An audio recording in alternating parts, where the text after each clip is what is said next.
और सबसे पहले बात करते हैं दिल्ली की, जहां पर चेन स्नेचिंग की वारदातें लगातार थमने का नाम नहीं ले रही हैं। पश्चिमी दिल्ली के हरिनगर में बाइक सवार बदमाशों ने एक महिला की चेन खींच ली। वारदात आज दोपहर करीब 12:30 बजे हुई। बाइक पर सवार दो बदमाश पहले महिला के पास से गुजरे और फिर उन्होंने महिला की चेन को खींच लिया।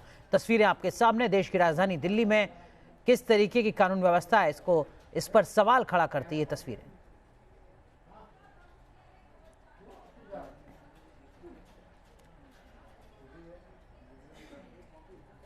चलिए आगे बढ़ते हैं और आपको दिखाते हैं खबरें जरा हटके।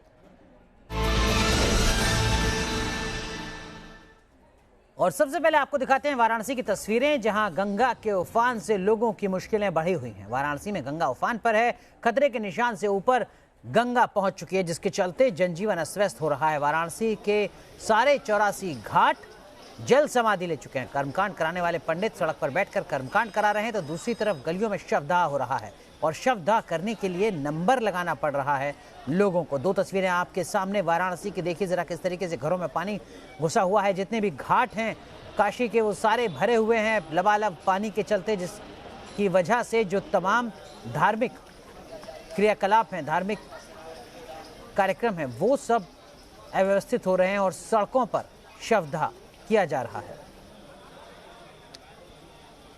वाराणसी के हरिश्चंद्र घाट की सड़क पर इस समय हम हैं और तस्वीरों में देख सकते हैं यहाँ पर सड़क पर किस तरीके से पानी लगा हुआ है। और यहाँ पर जहाँ एक तरफ मोक्ष के लिए यहाँ पर लोग अपने परिजनों को लेकर आते हैं, शव यहाँ पर आप देख सकते हैं बीच सड़क पर रखा हुआ है गंगा के बीच में, और दूसरी तरफ नाव से लोग अपने घर जाने के लिए परेशान हो रहे हैं। हमारे साथ कुछ लोग उनसे बात करते हैं। ये बताइए कितनी परेशानी हो रही है शव जलाने में और आपको अपने घर जाने में? यहाँ तो देख रहे हैं बाढ़ का पूरा पानी छप गया है, इसमें घर में आने जाने के लिए बहुत ज़्यादा दिक्कत हो गई। लोग बच्चे स्कूल जा रहे थे, नाव का प्रबंध किया गया है, नाव से आना जाना सारा प्रक्रिया हो रहा है। इससे ज़्यादा दिक्कत जो यहाँ पे दाह संस्कार करने के लिए लोग आ रहे हैं उनको बहुत ज़्यादा दिक्कत हो रहा है। अंदर नंबर लगाना पड़ रहा है, नंबर लगा के ही डेड बॉडी को दाह संस्कार किया जा रहा है। और ये देख रहे हैं लकड़ी का दुकान भी पूरा डूब गया है, सड़कों पर लकड़ी बिक रहा है।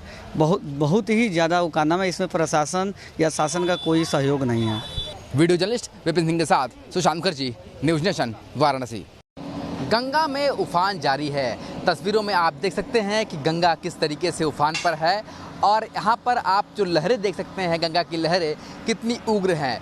हालांकि जो एनडीआरएफ की नाव है, पिछले साल या 2016 में हमने लगातार देखा था कि एनडीआरएफ की जो बोट्स हैं वो पेट्रोलिंग करती रहती थी, पर इस बार जो हमें नज़र आ रहा है कि एनडीआरएफ की सारी बोट्स जो है वो वाराणसी के राजेंद्र प्रसाद घाट पर खड़ी है, बल्कि पेट्रोलिंग इस समय ज़्यादा देखने को नहीं मिल रहा है। शायद ये कारण भी है कि गंगा की लहरें बहुत ज़्यादा हैं और यही कारण है कि पेट्रोलिंग भी इस समय शायद रोक दी गई है या बहुत कम कर दी गई है, क्योंकि तस्वीरों में आप देखिए कि एनडीआरएफ की सारी नाव जो है वाराणसी के राजेंद्र प्रसाद घाट पर खड़ी है, कहीं पेट्रोलिंग जैसी स्थिति नज़र नहीं आती है। दूसरी तरफ अगर बात की जाए गंगा की, तो गंगा इस समय स्थिर हो गई है और यह भी अनुमान लगाया जा रहा है कि आने वाले समय में गंगा का घटने का क्रम भी जारी हो जाएगा। पर दूसरी तस्वीर आपको दिखाते हैं। हम इस वक्त खड़े हैं वाराणसी के पंपिंग स्टेशन पर। आप देख सकते हैं ये आरती की तस्वीर है और ये जो आरती की तस्वीर आप देख रहे हैं, ये आरती ठीक बगल में यहाँ पर होती है जहाँ पर कि नाव लगी हुई है, यानी कि वो इलाका जहाँ पर गंगा आरती होती है वो पूरी तरीके से जलमग्न है। माँ गंगा का मंदिर जलमग्न है। इसके अलावा जो अखाड़े हैं, आश्रम हैं, सभी पूरी तरीके से पानी के अंदर समा चुके हैं। घाट पूरी तरीके से पानी के अंदर। वीडियो जर्नलिस्ट विपिन सिंह के साथ सुशांत मुखर्जी, न्यूज़ नेशन, वाराणसी। और अब आपको दिखाते हैं प्रयागराज में गंगा नदी पूरे उफान पर किस तरीके से आ चुकी है, जिसके चलते जलस्तर लगातार बढ़ रहा है। प्रयागराज के रिहायशी इलाकों में सैलाब का पानी घुसा हुआ है। दर्जनों कॉलोनियां सैलाब में समा चुकी हैं और हजारों घर सैलाब में डूबे हुए हैं। यहाँ रिहायशी इलाकों में प्रशासन की ओर से रेस्क्यू ऑपरेशन चलाया जा रहा है और फंसे हुए लोगों को बाहर निकालने का काम जारी है। प्रयागराज के झूसी में सड़क पर अचानक सैलाब आने से दर्जनों ट्रक डूबे हुए हैं। लगातार पानी भरने के चलते ट्रक चालकों को कुछ भी सोचने समझने का मौका नहीं मिला है और ट्रक सैलाब में डूबे हुए हैं। ये तस्वीरें उत्तर प्रदेश के प्रयागराज की, जहां पर भारी बारिश के चलते ट्रकों ने भी जल समाधि ले ली है। कुदरत का कहर लगातार जारी है। प्रयागराज से हमारे संवाददाता मानवेंद्र प्रताप सिंह की ये रिपोर्ट। फूलपुर तहसील के बदरा सनौटी गांव के पास झूसी गारापुर जो संपर्क मार्ग है वो पानी में समा चुका है और संपर्क मार्ग की स्थिति क्या है ये आप देख सकते हैं। 2 ट्रक और 2 डंपर पूरी तरह से पानी में समा चुके हैं, पानी में डूब चुके हैं। जो स्थानीय लोग हैं वो बताते हैं कि अचानक इतनी तेज रफ्तार से पानी आया कि इनको संभलने का मौका नहीं मिला और इससे पहले कि ड्राइवर इनको बाहर निकालने का प्रयास करता, ये पूरी तरह से पानी में समा गए। तो जिस तरह से जल स्तर बढ़ा है गंगा यमुना का, उसके बाद बड़ी तेजी से बहुत ज़्यादा पानी, भारी मात्रा में पानी पहुंचा और आसपास के जो तमाम गांव हैं वो इसमें समा गए हैं। और ये क्या स्थिति रही होगी, इसको इन ट्रकों को पानी में डूबे हुए ट्रकों को देख करके अंदाज़ा लगाया जा सकता है कि जिस वक्त पानी आया होगा ये ट्रक इस मार्ग से गुजर रहे होंगे और जो ट्रक चालक हैं उनको शायद मौका नहीं मिला होगा, जो जहां पर थे वहीं पर थम गए। ट्रक चालकों ने किसी तरह से जान बचाई है क्योंकि पानी तेजी से आया था। तो कुछ गांव के लोग उनसे समझने की कोशिश करते हैं। ये बताएं कि ये ट्रक कैसे डूब गए अचानक? पानी क्या बहुत तेज रफ्तार से आया? हाँ, पानी बहुत तेज रफ्तार से आया और मतलब उन लोगों ने कोशिश किया कि मैं भागे हैं लेकिन भाग नहीं पाए। हाँ, ट्रक फंस गई और अपनी अपनी जान बचा के छोड़ के भाग गए। और लगातार ये समस्या ऐसे ही बनी हुई है और आने वाले समय में भी लोगों को इससे कम से कम एक हफ्ते तो निजात मिलती नहीं दिखती है। कम से कम ये जो संपर्क मार्ग है यहाँ से पानी हटने में एक हफ्ते का समय लगेगा, ऐसा स्थानीय लोगों का और प्रशासन का दावा है। वीडियो जर्नलिस्ट विवेक श्रीवास्तव के साथ मानवेंद्र प्रताप सिंह, न्यूज नेशन, प्रयागराज। उधर मध्य प्रदेश के रतलाम में जान जोखिम में डालकर लोग नाले को पार करते नजर आए। यहाँ लोग रस्सी पर कोई स्टंट नहीं कर रहे हैं बल्कि मजबूरी में जान जोखिम में डालकर नदी को पार कर रहे हैं। रस्सी पकड़कर रस्सी पर चलती हुई महिला की बेबसी साफ देखी जा सकती है, लेकिन ये तो इनकी रोजाना की मजबूरी बन चुकी है। तस्वीरें मध्य प्रदेश के रतलाम की हैं जहाँ लोग जान जोखिम में डालकर नाला पार करने को मजबूर हैं। तो मध्य प्रदेश के रतलाम की आपने तस्वीर देखी, अब जरा उज्जैन की तस्वीर देखिए जहां तेज बहाव में एक कार बह गई। शिप्रा नदी से जुड़ने वाले नाले में कार के बहने की तस्वीरें सामने आई हैं। गनीमत रही कि कार के फंसने के तुरंत बाद कार सवार ने कूदकर अपनी जान बचाई। तस्वीरों में आप देख सकते हैं नाले में लबालब पानी भरा हुआ है, बहाव बहुत ज़्यादा तेज़ है जिसके बीच में कार फंसी हुई है। कार के ड्राइवर के अलावा इसमें कोई और सवार नहीं था, जिसके चलते ज़्यादा नुकसान नहीं हुआ। वहीं उत्तराखंड के चमोली से हैरान करने वाली तस्वीरें सामने आई हैं। यहाँ लोहे के पाइप के जरिए सैलानियों को नदी पार करनी पड़ रही है। तस्वीरों में आप देख सकते हैं उफनती नदी को लोग पार करते हुए नजर आ रहे हैं। सैलानियों का ये जत्था बद्रीनाथ धाम के रास्ते में ऐसे विकट परिस्थितियों का सामना करते हुए आगे बढ़ रहा था। बताया जा रहा है कि रोमांच के शौकीन लोगों ने एडवेंचर के लिए ट्रैकिंग रूट को अपनाया था।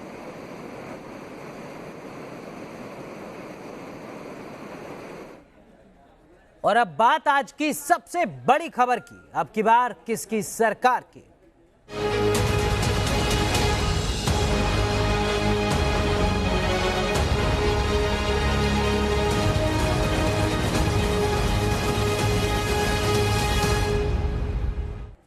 हरियाणा और महाराष्ट्र में विधानसभा चुनाव का बिगुल बज चुका है। चुनाव आयोग ने आज दोनों राज्यों में चुनाव की तारीखों का ऐलान कर दिया है, जिसके बाद 21 अक्टूबर को दोनों राज्यों में वोटिंग होगी, जबकि उसके कुछ ही दिन के बाद नतीजे आ जाएंगे।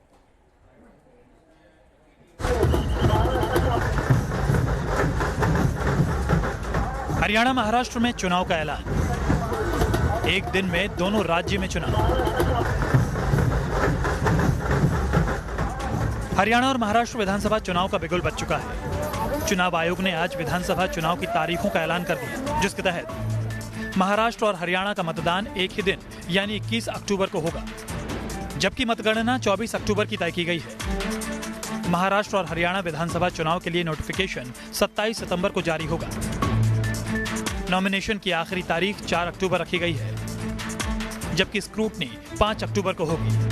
नाम वापस लेने की आखिरी तारीख 7 अक्टूबर होगी। जो पोलिंग है यानी कि जो वोटिंग है वो 21 अक्टूबर को है। जो काउंटिंग ऑफ वोट्स है वो 24 को है दोनों स्टेट्स में, और सारा प्रोसेस 27/10 तक कंप्लीट हो जाएगा, क्योंकि जो टर्म ऑफ द हाउसेज हैं इसकी हरियाणा की 2 नवंबर और महाराष्ट्र की 9 नवंबर। महाराष्ट्र और हरियाणा चुनाव के साथ ही कई राज्यों में 64 विधानसभा सीटों पर उपचुनाव भी कराए जाएंगे। उपचुनाव के तहत मतदान 21 अक्टूबर को होंगे, जबकि मतों की गिनती 24 अक्टूबर को की जाएगी। लेकिन खास नजर महाराष्ट्र और हरियाणा पर रहने वाली है, क्योंकि महाराष्ट्र में विधानसभा की कुल 288 सीटें हैं, जबकि हरियाणा में सीटों की संख्या 90 है। पिछले चुनाव में महाराष्ट्र में बीजेपी और शिवसेना गठबंधन की सरकार है, वहीं हरियाणा में बीजेपी ने बहुमत के साथ सरकार बनाई थी। अब देखना होगा कि इस बार बीजेपी अपने दोनों राज्यों को बचा पाएगी या नहीं। Team news nation. आम्ही त्यांचं स्वागत करतो। तो चुनाव की तारीखों का ऐलान होने के बाद महाराष्ट्र में सत्ता और विपक्ष के बीच सियासी घमासान शुरू हो गया है। संजय राउत ने कहा कि महाराष्ट्र में शिवसेना और बीजेपी गठबंधन की जीत होगी, तो वहीं दूसरी ओर कांग्रेस नेता संजय निरुपम का दावा है कि सरकार कांग्रेस और एनसीपी की होगी। चुनाव की तारीख आज डिक्लेयर हो गई, लेकिन महाराष्ट्र में शिवसेना और भारतीय जनता पार्टी का गठबंधन चुनाव की तैयारी में बहुत पहले से जुट गया था और शिवसेना की लगभग पूरी तैयारी ग्राउंड वर्क पूरा हो गया है। हमारे जो उम्मीदवार हैं उनका चयन भी लगभग पूरा हो गया है। दिवाली से पहले मतदान भी होगा और नतीजे भी आएंगे इस बार, तो दिवाली से पहले ही युति के विजय के पटाखे फूटने वाले हैं। लेकिन निश्चित तौर पर शिवसेना और भारतीय जनता पार्टी की जो सरकार पिछले 5 वर्षों से महाराष्ट्र में काम कर रही है, वो सरकार पूरी तरह से फेल हो गई है। चाहे विकास के मोर्चे पे कहें या लोगों के कल्याण के मोर्चे पर कहें, हर जगह, चाहे किसान हो या मजदूर हो या नौजवान हो, हर वर्ग परेशान है, हताश है। मुंबई जैसे शहर से हम लोग हैं, मुंबई में मैं चैलेंज कर रहा हूँ शिवसेना बीजेपी को कि हमको एक काम दिखाइए डेवलपमेंट का जो आपने मुंबई में करके दिया हो पिछले 5 वर्षों में। उधर एनसीपी नेता नवाब मलिक ने कहा कि फडणवीस सरकार के जाने का वक्त आ चुका है। हमारी तैयारी पहले से है, तारीखों का अंदाज था। कांग्रेस पार्टी के साथ छोटे दलों के साथ गठबंधन बना है जो लोकसभा में हमारा था। लगभग उम्मीदवारों का चयन भी हमने भी कर रखा है, कांग्रेस पार्टी ने भी कर रखा है। तो जल्दी गठबंधन का भी ऐलान होगा, उम्मीदवारों का भी ऐलान होगा। और पिछले लोकसभा में वोटों के बंटवारे का लाभ कहीं ना कहीं शिवसेना बीजेपी को मिला था। पिछले लोकसभा में आप देख लें 60% पोलिंग हुई, उसमें आधा वोट मिला शिवसेना बीजेपी को। तो 70% जनता आज भी महाराष्ट्र में शिवसेना बीजेपी के खिलाफ। तो अभी तक महाराष्ट्र की सत्ता में बैठी शिवसेना और बीजेपी सीट शेयरिंग को लेकर एक मत नहीं कर पाए हैं। क्या कुछ चल रहा है महाराष्ट्र की राजनीति में, बता रहे हैं हमारे सहयोगी पंकज मिश्रा। महाराष्ट्र में विधानसभा चुनाव की घोषणा हो चुकी है। 21 अक्टूबर को महाराष्ट्र में विधानसभा चुनाव होंगे और 24 अक्टूबर को चुनाव के नतीजे घोषित होंगे। चुनाव की घोषणा के साथ साथ पूरे राज्य में आज से आचार संहिता भी लागू हो चुकी है। इस वक्त मैं मुंबई में शिवसेना भवन के बाहर मौजूद हूं और आपको बताता हूं कि किस तरह से महाराष्ट्र में इस वक्त राजनीति जो है वो गरमाई हुई है। सबसे पहले अगर बात करें कांग्रेस और एनसीपी की, तो दोनों ही पार्टियों के बीच सीट शेयरिंग फॉर्मूला तय हो चुका है। कांग्रेस और एनसीपी 125 सीटों पर चुनाव लड़ने जा रही है और बचे हुए 38 सीट वो अपने सहयोगी दलों में बांट देंगे। वहीं महाराष्ट्र में जिनकी सरकार है, यानी कि महाराष्ट्र की 2 बड़ी पार्टियां शिवसेना और बीजेपी की बात करें, तो सीट शेयरिंग का कोई भी फॉर्मूला इन दोनों पार्टियों के बीच अभी तक तय नहीं हुआ है। अगर सीट शेयरिंग का फॉर्मूला बराबरी का रहा तो ही शिवसेना बीजेपी के साथ चुनाव लड़ेंगी। ऐसे में देखना यही होगा कि किस शर्त पर शिवसेना और बीजेपी एक साथ विधानसभा चुनाव लड़ती है। वीडियो जर्नलिस्ट सिद्धेश वाजगे के साथ पंकज मिश्रा, न्यूज नेशन, मुंबई।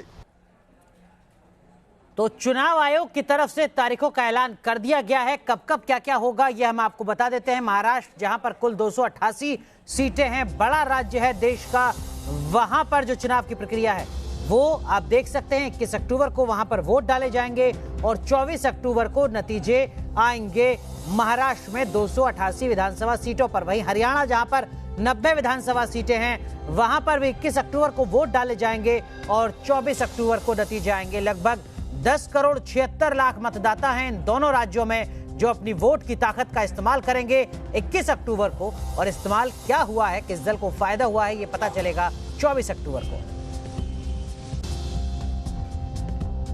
हरियाणा में भी चुनाव तारीखों के ऐलान के बाद बीजेपी ने भारी जीत का दावा किया है, जबकि इंडियन नेशनल लोकदल से अलग होकर पार्टी बनाने वाले दुष्यंत चौटाला ने कहा है कि उनकी पार्टी 46 सीटों पर जीत हासिल करेगी। जहां राष्ट्र का निर्माण हो, वहीं एक एक प्रदेश में समाज के निर्माण के साथ उनको आगे बढ़ाते हुए देश आगे बढ़ने वाला है। तो उस कड़ी में उन्हीं मुद्दों को लेकर के कि लोकतांत्रिक व्यवस्था में परिवारवाद का कोई स्थान नहीं है। परिवारवाद, वंशवाद, जातिवाद, क्षेत्रवाद की राजनीति को समाप्त करने का निर्णय हरियाणा की जनता ने कर लिया है 2014 में उनको परास्त किया था। विपक्ष ने उससे सबक नहीं सीखा, वो अपने वंशवाद में ही उलझा रहा। लेकिन जनता 2019 में अंतिम सबक सिखा देगी। उम्मीदवार ऑलरेडी मैदान में है। हरियाणा कोई बड़ा राज्य नहीं जिसको मल्टीपल चरणों के अंदर हमें देखने का काम करना पड़ता, और आप मानकर चलो कि जैसे जैसे चुनाव पास आएगा, नॉमिनेशन शुरू होगी, जेजेपी अपने बचे कैंडिडेट्स को, मैनिफेस्टो को पूरी तौर पर जनता को समर्पित करेगी और एक प्रदेश के अंदर बदलाव की लड़ाई लड़ेगी। तो सियासी घमासान के बाद अब बात करते हैं किसानों के आंदोलन की, जिसके चलते दिल्ली यूपी बॉर्डर पर भीषण जाम लगा। तस्वीरों में आपको दिखाते हैं किस तरीके से दिल्ली बॉर्डर के अलग अलग हिस्सों में ट्रैफिक के हालात बने रहे। खासकर नेशनल हाईवे 24 पर गाड़ियों की कई किलोमीटर तक लंबी कतार नजर आई। तो वहीं आनंद विहार बॉर्डर पर भी जाम से लोगों का बुरा हाल रहा। दिल्ली यूपी बॉर्डर पर गाजीपुर इलाके में भी घंटों तक लोग जाम में फंसे रहे। ये अब से कुछ देर पहले की तस्वीरें आपके सामने, जहां पर लगातार लोगों को कई मुश्किलों का सामना करना पड़ा। लेकिन इन सब के बीच किसानों की 15 में से 4 मांगों पर अब सहमति बनती दिख रही है। जो 4 मांगे हैं वो क्या है, वो भी हम आपको बता देते हैं। किसानों का गन्ना बकाये का भुगतान हो, किसान बीमा योजना में पूरा का पूरा परिवार शामिल हो, फसल मूल्य निर्धारण में किसान शामिल होगा और नदियों को पुनर्जीवित किया जाएगा। तो ये किसानों की 15 मांग थी, जिसमें से 4 मांग यहाँ पर 4 मांगों पर सहमति बनती नजर आती है।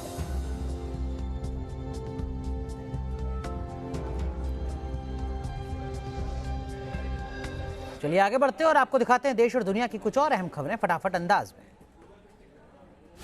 चुनावी तारीखों के ऐलान के बाद बीजेपी दफ्तर में अमित शाह की बड़ी बैठक। कांग्रेस ने कहा सत्ता में होगी वापसी। महाराष्ट्र में शिवसेना बीजेपी ने भरा जीत का दम। दिल्ली में बीजेपी दफ्तर के बाहर आम आदमी पार्टी का प्रदर्शन। अनधिकृत कॉलोनी में रहने वाले लोगों को धोखा देने का लगाया आरोप। तमिलनाडु में आतंकवाद के खिलाफ एक्शन। टेरर फंडिंग मामले में एनआईए ने मारा छापा। मामले की जांच में जुटी 5 सदस्यों की टीम। एलओसी के पास पाकिस्तान की नापाक फायरिंग जारी। पुंछ और राजौरी सेक्टर में रिहायशी इलाकों को बनाया निशाना। भारतीय सेना ने भी दिया मुंहतोड़ जवाब। यूएन में भारत के स्थायी प्रतिनिधि सैयद अकबरुद्दीन की पाकिस्तान को 2 टूक। कहा भारत की फॉरेन पॉलिसी में आतंकवाद होगा मुख्य हिस्सा। कांग्रेस नेता डीके शिव कुमार को कोर्ट से नहीं मिली जमानत। अदालत ने याचिका पर फैसला 25 सितंबर तक के लिए रखा सुरक्षित। यूपी के एटा में पटाखा फैक्ट्री में भीषण विस्फोट। 6 लोगों की मौत, कई घायल। कई लोगों के अभी भी मलबे में दबे होने की आशंका। रेस्क्यू ऑपरेशन जारी। दिल्ली के सबसे पुराने मीना बाजार से हटाया गया अतिक्रमण। कार्रवाई के दौरान पुलिस के साथ मौजूद रहे एसडीएम गौरव सहानी।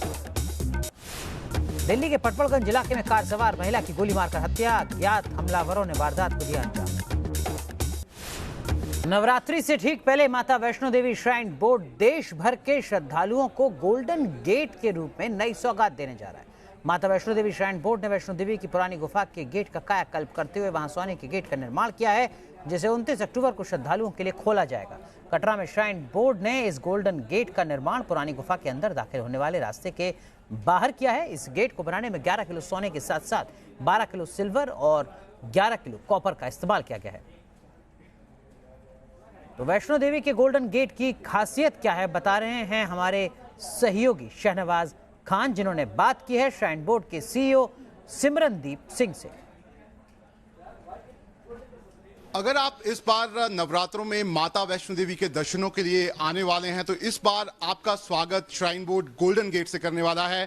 बात करने के लिए हमारे साथ सिमरनदीप जी हैं जो सीईओ हैं श्राइन बोर्ड के। सर, ये गोल्डन गेट कैसे स्वागत करेगा? अब जो जितने देश भर से श्रद्धालु आ रहे हैं उनके लिए कैसे बनाया है आप लोगों ने? देखिए, ये गोल्डन गेट डोनर्स की मदद से बनाया है और ये जो पहला मार्बल द्वार था नेचुरल केव के बाहर, वहाँ पर अब गोल्डन गेट होगा। सो नवरात्रों में उसका जो है वो देखने को मिलेगा। आरती में भी जो लोग घर बैठे दर्शन करना चाहेंगे वो आरती में कर सकेंगे और जो लोग खुद आएंगे वो वहाँ कर सकेंगे। सो एक नई अट्रैक्शन होगी। एक बहुत विशाल द्वार है जिसमें दुर्गा के 9 रूप हैं और माँ लक्ष्मी जो हैं वो प्रोमिनेंट रूप से रहेंगी और बाकी 9 रूप दुर्गा के हर एक पेडेस्टल पे रहेंगे और आरती होगी एक साइड पे। सो बहुत अच्छा एक अट्रैक्शन होगा। लेकिन आइडिया आप लोगों ने कैसे परसीव किया और किस तरह से मेहनत लगी इसको बनाने में और कौन कौन कारीगर पहुंचे थे यहाँ पे बनाने के लिए? कहाँ से आइडिया आया? आइडिया ये डोनर्स की इच्छा से था। मतलब आइडिया श्राइन में बहुत सारे काम डोनर्स जो हैं, जो यात्री आते हैं, उनकी गाइडेंस से होते हैं, उनकी एडवाइस से होते हैं, और जहाँ पर हमें लगता है कि ये बात ऐसी कर रहे हैं जो एक सही बात है, ज़रूर हम उस पर एक्शन लेते हैं। और ये भी डोनर्स का आइडिया था, उनका सुझाव था। डोनेशन से बना जो डोनेशन आता है, खासकर जो सोने का डोनेशन आता है, ये एक स्पेशल डोनेशन इसके लिए आई थी। इस जो रूटीन डोनेशन है उस पर नहीं था। एक ग्रुप ऑफ डोनर्स ने अपने जो स्पेशल डोनेशन से इसको किया है। तो ऐसा नहीं है कि हमने एग्जिस्टिंग डोनेशन से इसको बनाया है। सो डोनेशन से हुआ है, और श्राइन चलता ही डोनेशन से है। मैं भी श्राइन में काम कर रहा हूँ, मैं सैलरी डोनेशन से लेता हूँ, सारे मुलाजिम डोनेशन से लेते हैं। तो हम सब माँ के भक्तों की डोनेशन पे ही श्राइन चलाते हैं। वीडियो जर्नलिस्ट एजाज अहमद के साथ शाहनवाज खान, न्यूज़ नेशन, जम्मू। और इस फैसले को लेकर माता वैष्णो देवी के श्रद्धालुओं का क्या कुछ कहना है, आइए आपको ये भी सुनवाते हैं। बहुत अच्छा फीलिंग हो रहा है। जब सोने के गेट से जाएंगे तो कैसा लगेगा? बहुत ही अच्छा लगेगा, जैसे लगता है कि सोने के गुफा में घुस रहे हैं, और आनंद में हो जाएगा। और आनंद में हो जाएगा। आप मुझे बताइए कि वैसे तो श्राइन बोर्ड जाके वहाँ दरबार में दर्शन तो हो ही जाते हैं, लेकिन जब वो सोने का गेट देखने को मिलेगा, उस गेट से आप जाएंगे तो कितना अच्छा। देखिए, अभी तो वैष्णो देवी में बहुत ही पहले से बहुत अच्छी सुविधा है, लेकिन और अगर सोने का गेट लग जाएंगे उसमें फिर मैं पूजा करूंगा, उसमें तो और खुशी होगी, मुझे इससे भी ज्यादा खुशी होगी। तो मतलब अगली बार आप दर्शन करने जरूर आएंगे? के लिए जरूर आएंगे। मैं सोने का गेट कैसे लगा, कैसे हुआ, सब देखने के लिए आएंगे। आप मुझे बताइए कहाँ से आए आप, और क्या इस बार किस तरह के दर्शन रहे, और अगली बार आएंगे अब सोने का गेट देखने? पक्का। हाँ जी, मैं हनुमानगढ़ से आया हूँ और ये बहुत ही अच्छा लगा वैष्णो देवी जाके। यात्रा की पैदल बहुत ही यात्री आ रहे हैं, ऐसी बात नहीं है। और गुफा बन जाएगी, जब दरबार का गेट बन जाएगा बहुत ही अच्छा लगेगा सोने का। सुना है 12 किलो सोना लग रहा है, बहुत ही अच्छा लगेगा। आज दुनिया भर में वर्ल्ड क्लीनअप डे मनाया जा रहा है। दिल्ली से लेकर चेन्नई तक घाटों और समंदर के किनारे तमाम लोग साफ सफाई की मुहिम के साथ पहुंचे हैं। दिल्ली में अलग अलग संस्थानों के लोग यमुना के किनारे कचरा साफ करते नजर आए, तो वहीं ओडिशा के पुरी में समंदर किनारे हजारों की तादाद में लोग नो प्लास्टिक की मुहिम के साथ स्वच्छता अभियान से जुड़े। यहाँ पर कई फिल्मी सितारे भी अपना योगदान देने के लिए पहुंचे। चेन्नई में भी स्कूली बच्चों ने समंदर बीच को किनारे पूरे हिस्से को साफ किया और सफाई अभियान में अपना योगदान दिया। और अब बात करते हैं उत्तर प्रदेश के पीलीभीत की, जहां साइकिल चोर की सरेआम चप्पलों से पिटाई की गई।